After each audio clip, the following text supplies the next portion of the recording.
टमाटे धुवून चिरून घेतलेत. टमाट्याची चटणी करायची. तेल, जिरे, तेल चांगलं टाकले, जिरे टाकले, सॉरी जिरे नाही मोहरी टाकली.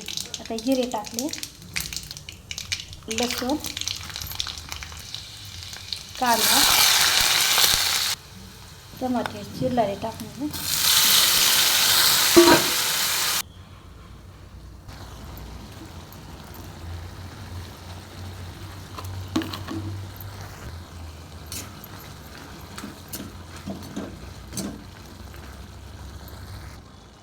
शेंगदाण्याचं कूट थोडं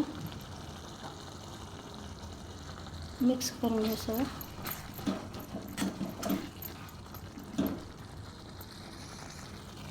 शिजत आली टमाट्याची चटणी.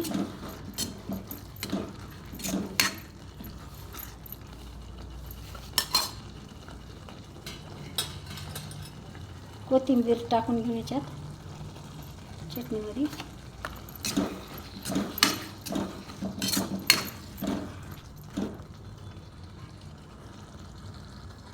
थोडंसं शिजू देऊ. टमाट्याची चटणी शिजली टमाट्याची चटणी. आवडली तर लाईक करा, कमेंट करा. आवडली तर तुम्ही पण करून बघा. टमाट्याची चटणी छान लागते.